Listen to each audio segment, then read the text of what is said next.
Black cleaning lady asks to try on one dress, then walks into the ball and everyone gasps.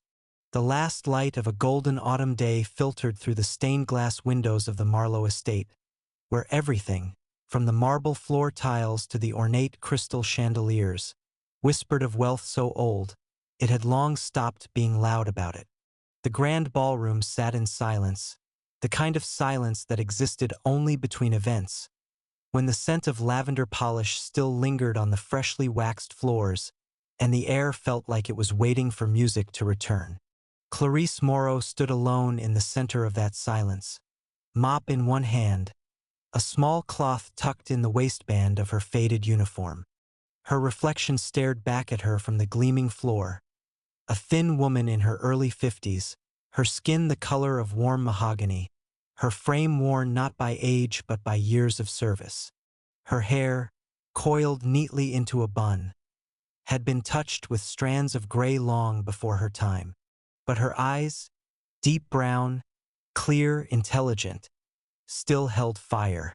She had been working at the estate for 7 years now, long enough to know which vases to never touch, which rooms were meant to be admired but never entered, and which people only remembered her name when something needed fixing. Most days she moved like a ghost, present but unseen, and she had accepted that mostly, except today. Today something stirred. She'd been asked to clean the lower ballroom, the one being prepared for the autumn gala, a massive fundraising event thrown every year by the Marlowes, a family old enough to have a building named after them and a scandal or two tucked neatly beneath generations of polished smiles. This year, it was for the city's art foundation, and the guest list included senators, CEOs, and socialites who would glide across the floors in designer heels, sipping champagne and speaking in careful tones. Clarice wasn't meant to see the dresses, but as she moved quietly through the dressing suite off the ballroom, vacuuming the plush carpet, dusting the high shelves, the door to one of the wardrobes had been left ajar, and curiosity, that stubborn thing that had never fully left her, leaned her toward it.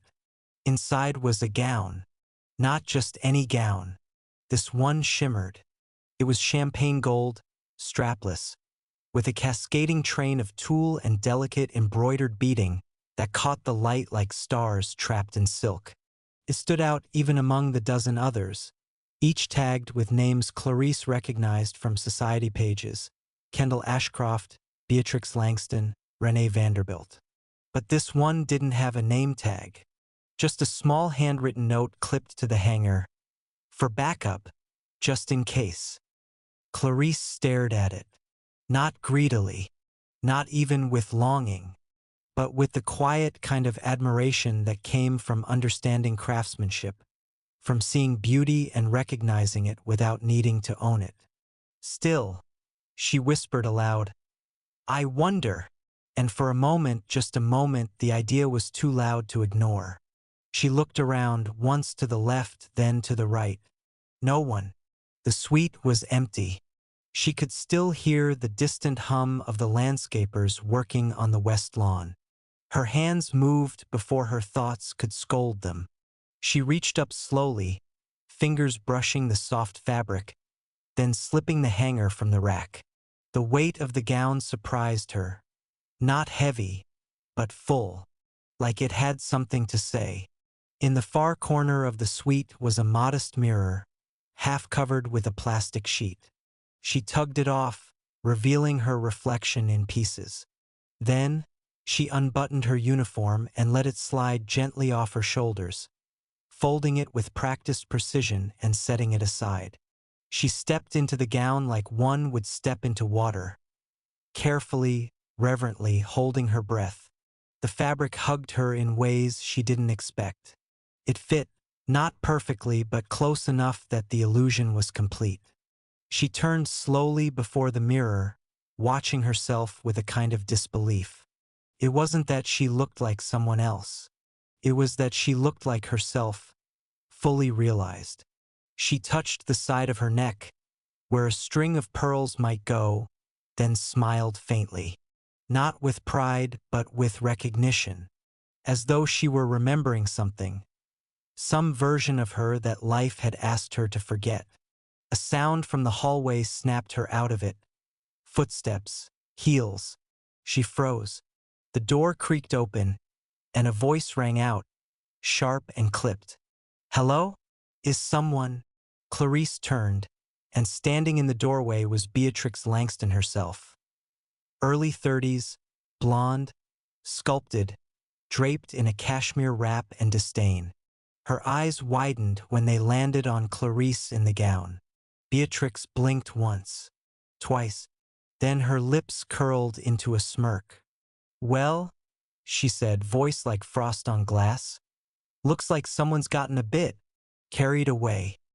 Clarice's cheeks flushed. "I didn't, it was left open, and I—" "Oh, please," Beatrix interrupted.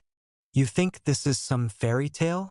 Some maid-turned-princess story?" She stepped inside, circling Clarice like a predator circling prey. "Let me guess. You wanted to see what it feels like to be one of us. Is that it?" Clarice held her breath, heart pounding in her chest. "I'll call Mrs. Marlowe," Beatrix continued coldly. "She should know who she's letting near our things." Clarice stepped back, reaching to unzip the dress. "I'm sorry. It won't happen again." "Oh, no," Beatrix said, pulling out her phone. "It certainly won't."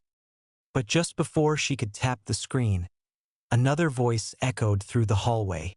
"Beatrix," it called, cool and commanding. "What's going on?" They both turned. Standing at the threshold now was Elijah Marlowe. Late 30s, tall, effortlessly elegant, the kind of man who wore old money like a second skin. His eyes moved from Beatrix to Clarice, and paused. Clarice still in the gown, still radiant, though shaken. And for a long moment Elijah said nothing. He simply looked. Beatrix spoke first, gesturing dismissively. "One of the cleaning staff decided to play dress-up. Honestly, I think it's grounds for—" Elijah raised a hand, silencing her. Then he stepped forward, slowly, deliberately, eyes never leaving Clarice. "I didn't know," he said softly, "that anyone could make that dress look like that." Clarice opened her mouth, but no words came. Elijah smiled. "It suits you." Beatrix blinked, clearly confused. "Elijah, she's beautiful," he said. Then he turned to Clarice. "Will you be attending the gala tomorrow?" She stared, stunned. I'm not. I don't. You are now." And with that, he turned and walked out, leaving Clarice standing in a $1,000 gown, with her heart caught somewhere between disbelief and a story she never thought could belong to her. Beatrix stormed out a second later, hissing under her breath. Clarice stood in silence. But this time she wasn't invisible. She had been seen. And tomorrow night, the city would see her too. The morning of the gala began like any other for Clarice. Early, quiet, with the kettle singing softly on the stove and the dull city hum leaking in through the kitchen window. She stood barefoot in her tiny apartment, the linoleum cool beneath her heels, hands wrapped around a chipped floral mug that once belonged to her grandmother. Everything about her home was small but clean, intentionally kept, the kind of place where the walls held more silence than voices, and even the dust seemed respectful enough not to settle too loudly. And yet, something was different today. A cream-colored envelope sat on the table in front of her, embossed with gold lettering that shimmered faintly in the soft morning light. "The Marlowe Foundation invites you to the annual Autumn Gala. Black tie, 7 p.m., the Grand Marlowe Ballroom. Admit one Clarice Morrow." She had stared at it for nearly an hour after finding it tucked inside her locker at work, folded neatly beneath her time card. No note, no signature, just the envelope and the unmistakable message. She wasn't sure if it was Elijah who left it, and she couldn't begin to imagine why he would. But something about the way he'd looked at her the day before, not with pity or confusion, but with something bordering on admiration, made her think perhaps, maybe, it really was meant for her. Still, her hands trembled as she reached for the invitation again. She hadn't been to an event in years. Not since before her husband passed. Not since before her world had closed in on itself like a paper fan too tightly folded. And certainly not a ball. She didn't even have shoes. By midday, she found herself standing in front of an old second-hand boutique she used to visit years ago when things weren't so tight. The sign above the door, Evelyn's Gowns and Oddments, was still sun-faded, and the bell above the door still chimed in the exact same off-key pitch. Evelyn herself hadn't aged a day. Or perhaps she had, gracefully, the way some women do when they wear time like silk rather than stone. "Clarice Morrow," Evelyn said with a slow grin. "Now there's a name I haven't heard in a minute. I wasn't sure you'd remember me."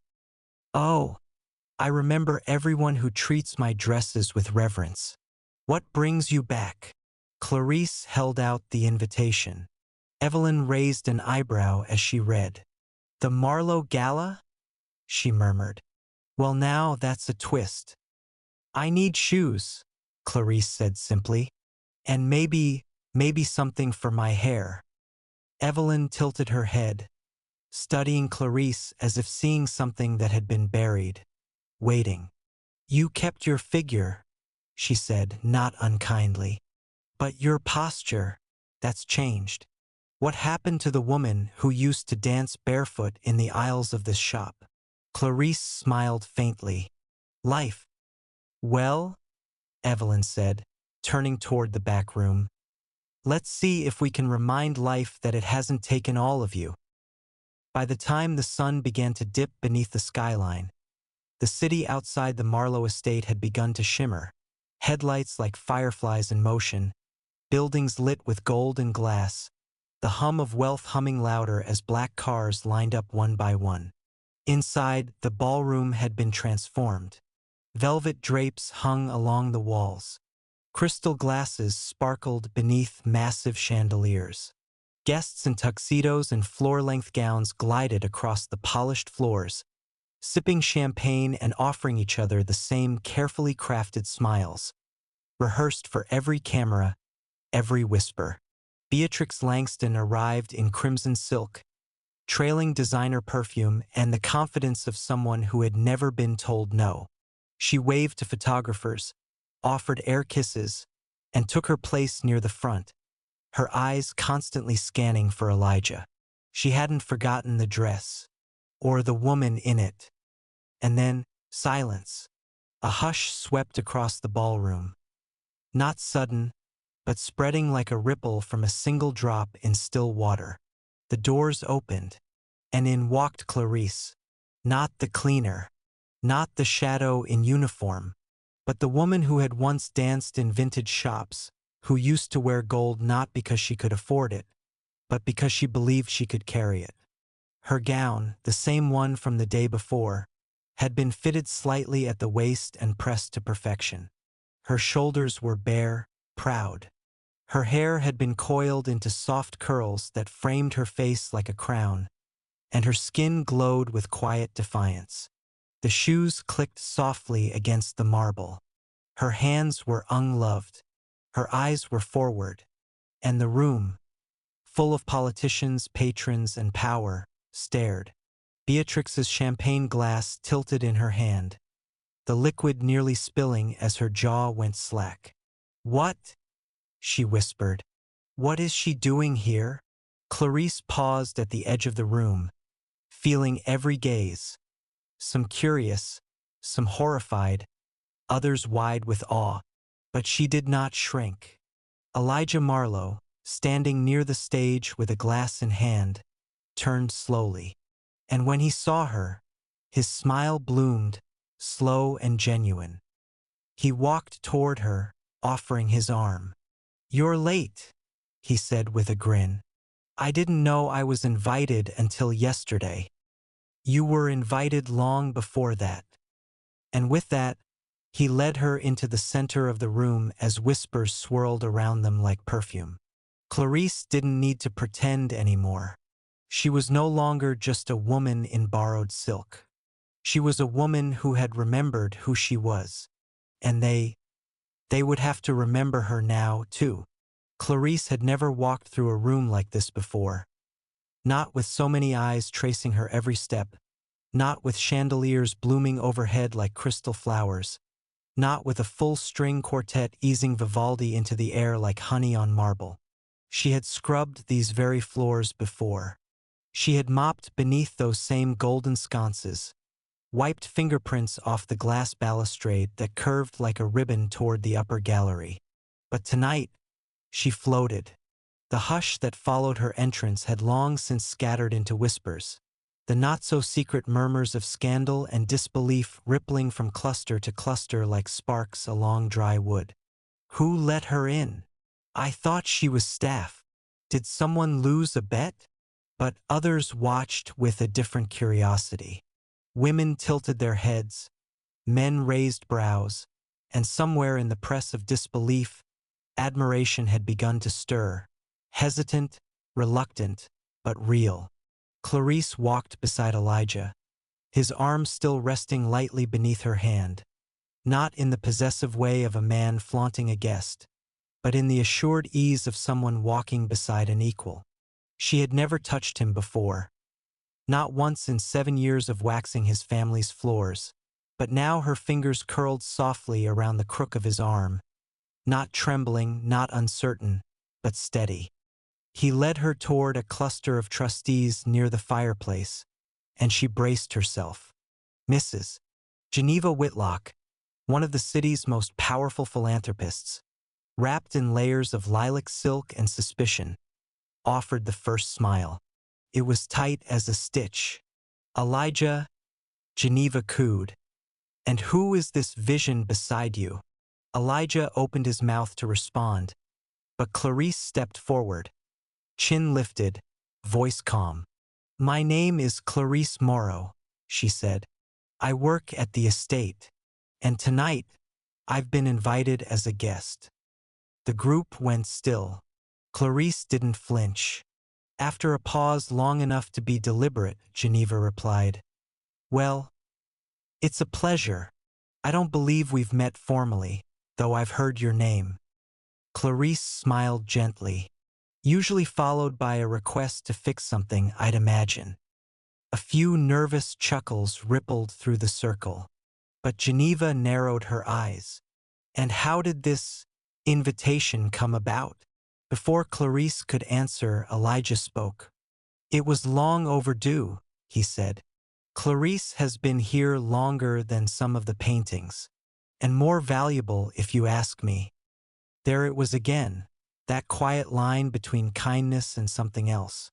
Clarice wasn't quite sure how to walk it, but she was beginning to understand why her presence rattled people. It wasn't just the gown. It was the way she wore it without apology. They moved on, slowly, weaving through the crowd, nodding politely, listening to careful hellos. But Clarice noticed Beatrix across the room, eyes narrow, lips pursed, and Beatrix was walking, fast. She cornered them near the refreshment table, voice low but sharp enough to cut glass. I'm not sure what game you think you're playing, Elijah, she said, but this isn't amusing. People are whispering. They think you're involved with her.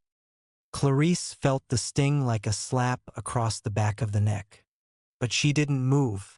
Elijah sighed. Is it so impossible for you to believe I invited someone to this event simply because I respect her? Beatrix scoffed. Respect? You don't even know her. I know that she shows up earlier than most employees, he replied, and works harder than any of them. I know she once caught a water leak that saved the ballroom. I know she keeps emergency sewing supplies in her locker because she fixes torn staff uniforms in her own time. And I know that in 7 years, She's never once asked for anything she didn't earn. Beatrix turned to Clarice then, really looked at her for the first time that evening, beyond the dress, beyond the moment. "Is this what you want?" Beatrix asked, quiet now. "To be paraded around like some symbol?" Clarice met her gaze evenly. "I didn't come here to prove anything to you," she said. "I came because someone saw me, and for once I decided to see myself too." Beatrix's expression tightened. "This isn't your world."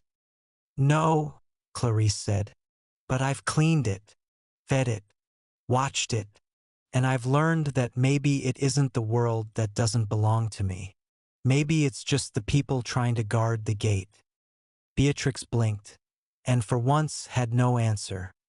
Later that evening, the music swelled into a soft waltz, and Elijah turned to Clarice. "May I?" he asked, extending his hand. Clarice hesitated, not because she was unsure, but because her feet, so used to standing still in silence, weren't sure they knew the rhythm of something as light as this. But then she smiled and stepped into his arms. They danced, not with perfection, not like those trained in the art of public elegance, but with ease, with something closer to honesty. The crowd made room because they had to. Clarice was no longer the cleaner. Not tonight. She was the spark in a room full of mirrors, forcing everyone to see themselves differently. The air inside the ballroom had changed, subtly, like the way a breeze shifts direction just before a storm.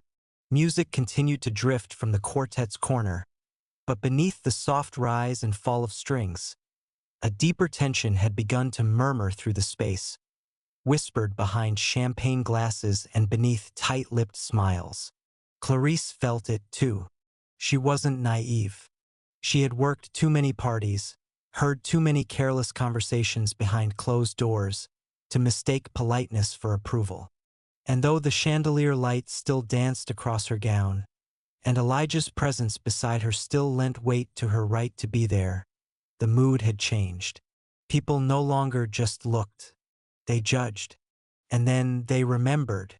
It happened just past 10, when the mayor's wife leaned in too closely to her friend and asked, not unkindly but unmistakably loud enough, "Isn't she the cleaning lady who used to polish the silverware?" Clarice caught the words like a stone to the chest, not because they were cruel, but because they reduced her, flattened her down into a single, controllable story. She was. Another woman confirmed with a knowing nod. "I heard she begged Elijah for a seat at the gala. Honestly, it's generous that he said yes." Clarice stood very still. She looked over at Elijah, but he was deep in conversation with a donor and hadn't heard.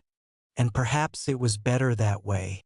She turned, quietly, stepping away from the crowd toward the long hallway that led to the east terrace. A hush followed her, not because she was dramatic, but because her silence cut through louder than any confrontation. She stepped outside.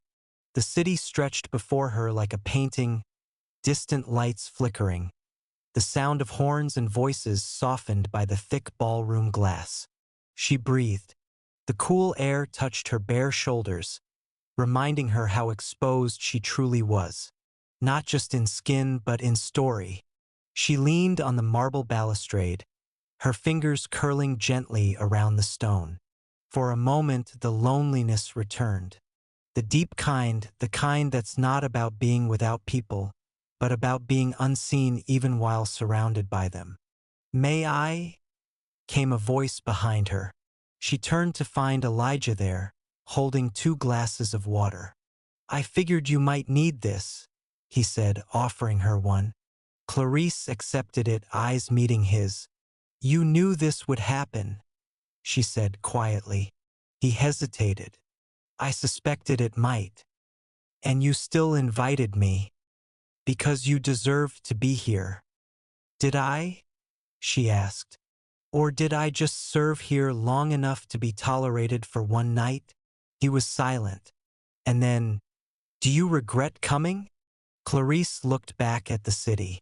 Her voice was lower when she replied. I regret that I thought the dress would be enough to change the way they saw me. He nodded slowly. They see you. They just can't name what they see. She turned back to him. What do you see? It was a long time before he answered. I see someone who's always been exceptional, he said, who's lived more lives in a single year than most of these people have in a decade. I see the woman who once fixed my mother's bracelet on the night of her memorial gala because she noticed it was about to break and didn't want her to lose a piece of memory. I see someone who shows up without being asked, who notices the cracks before they split. Clarice looked away, blinking back the heat in her eyes. I'm not a symbol, Elijah, she said. I know. And I'm not your story to tell. You're not. But if you'll let me, he said gently, I'd like to hear yours. She turned fully then, her back to the city, facing him. Why now? Why this night? What changed? Elijah hesitated, then drew something from his inner pocket. A photograph, small, worn, folded twice. He handed it to her. Clarice unfolded it slowly. It was an old picture, maybe 20 years ago. A younger Elijah, maybe 14, sitting on the edge of a fountain outside the estate. Beside him, a woman. Clarice stared. It was her. Younger, sure, but unmistakably her, standing with a broom in one hand, the other resting on young Elijah's shoulder. She wore her work apron, and her face was caught mid-laugh. I was a quiet kid, Elijah said, always in my head. My parents were kind but distant.